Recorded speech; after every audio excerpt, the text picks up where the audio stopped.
And now it's time for calling the clock, Chad. I'm ready. Chad, I'm excited. Do you remember how this goes? I do. You know, and I watched Norman Chad fill in for me, and he did a great job. Thank you, Norman, for doing that while I was away. And he did a really good job on the calling the clock. I'm gonna have to step this up a little bit. The thing I liked the most was he kept on talking, and I had to yell at him every time. I expect, Chad, for you to do pretty much the same thing. So let's go ahead and kick this shit off with Brian Rast entering the Hall of Fame. Start the clock. Brian Rast has made his way. We knew it was going to happen, didn't we? I think so. You know, we talked to Josh earlier with our guest in the interview, and he kind of echoed what a lot of people were thinking. Like, yeah, it's Rast. This year it wasn't, as close as maybe people thought. I think it's probably a little closer than most people thought. We don't know what the vote breakdown was, no. But it definitely seemed Rast once he especially won the 50K PPC for the third time. And even before that, honestly, his name was right up there amongst the people that people were saying deserve to get in.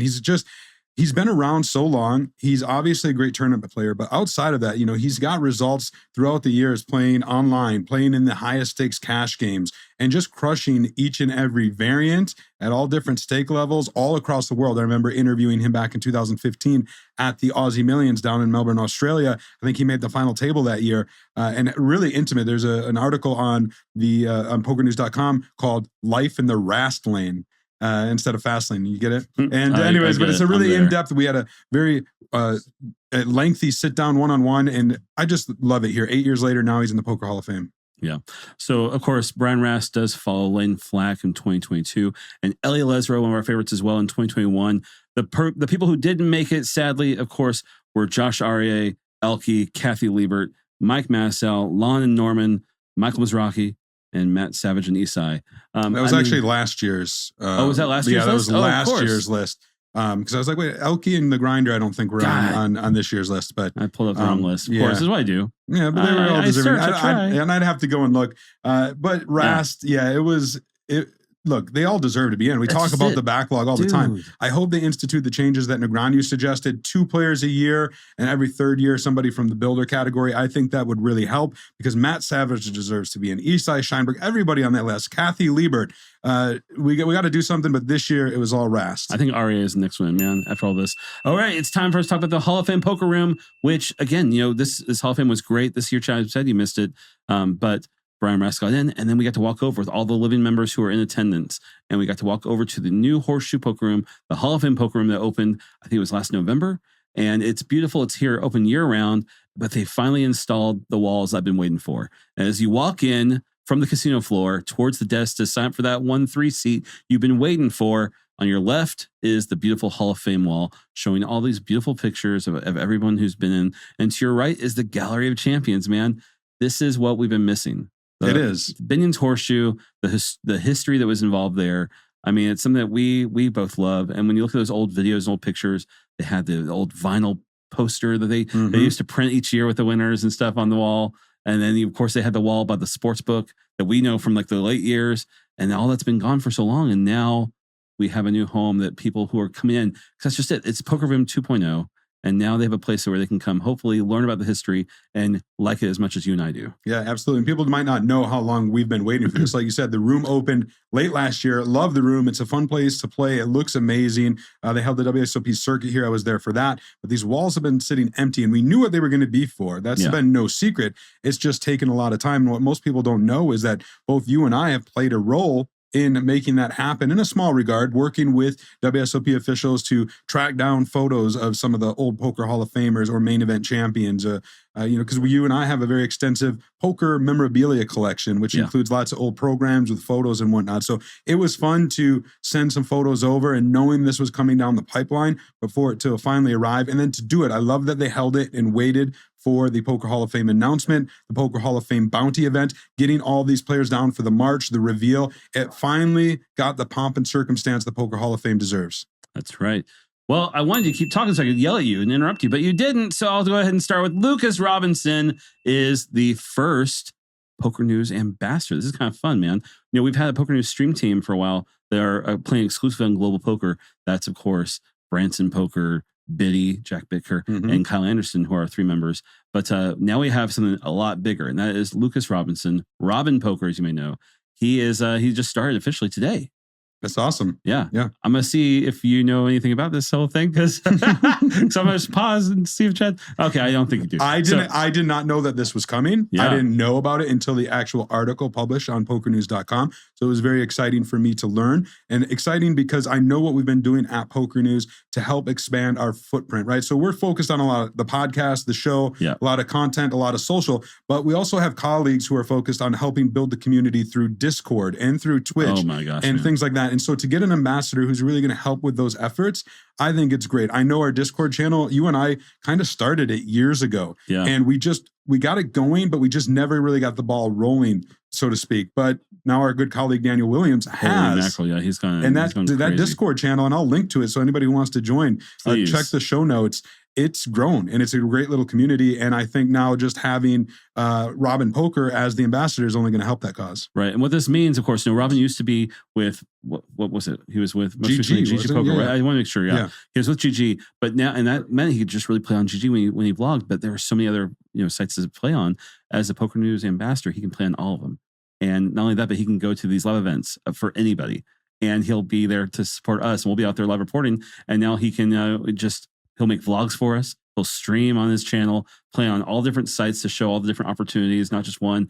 I'm a big fan of this whole process, this whole project, and I think it's going to go to great places. So I'm looking forward to this. Man. Yeah, definitely check out Lucas Robinson, aka Robin Poker. That's right. It's day 8 of the main event. Day 8.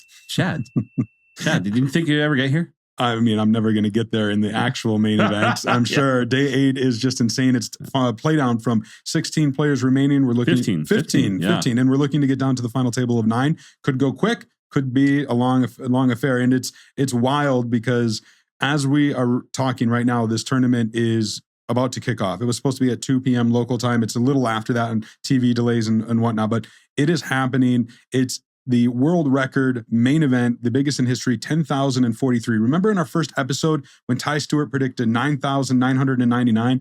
I thought he was crazy. I was expecting like 9,100. I did think the record would be broke, but not by this extent. So it's very exciting.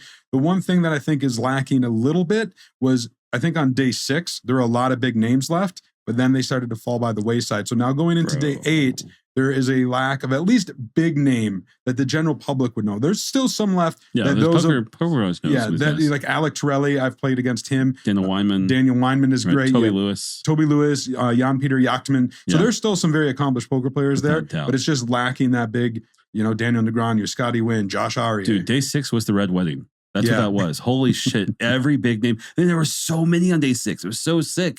I mean, my old boss, Jason Somerville, was in there. And I freaking love that. I love seeing Jay Carver do anything with poker.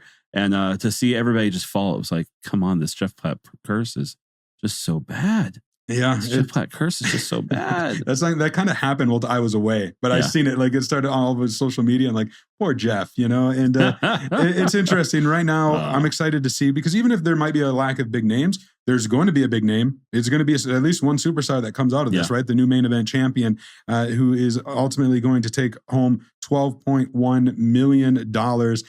So next episode, we've only got one left. We'll know who the winner is. Hopefully we can get him on the show. We'll have to wait and see. Damn it. I wanted to keep fucking talking, but you keep going right to the I'm good. I'm not Norman Chad. Okay. I'm good. I have to give a quick shout to Tark Poker on Twitter. Tark sent me a message to the Poker News Twitter account saying, hey, did you know this record was broken? And I'm so impressed that, this is crazy. The all-time, the consecutive live WSOP main cashes was being held by Ronnie Barda with 5 consecutive.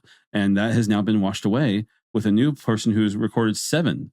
Yeah. So from 2010 to 2014, Ronnie Barda cashed the main event at the World Series of Poker every year, 5 consecutive years. A little tougher back then because the payouts were a little more condensed, 10% as opposed to the 15 that we're seeing now. And that record was shown on ESPN. It was a big deal at the time. But then under the radar, until Tark Poker kind of alerted the poker industry to it, it's like, Andrei Ostapchenko. All of a sudden he has cashed, 7? Live WSOP main events. Now we say live because there was the pandemic year. And if you remember in 2020, they had this hybrid. You had to play online and then the final table came and played live. So there's definitely an asterisk there. He didn't play that. He didn't cash that year. So did he cash every year? No, but he has cashed 7 consecutive live WSOP main events. And I think that's where the record is. it was impressive. So, and it's still going. 2016 to 2023, his deepest run was 33rd in 2017 for $214,000. Combined from the last 7 WSOP main events, Ostapchenko has cashed for nearly $500,000. Pretty impressive stuff. Yeah, it's wild.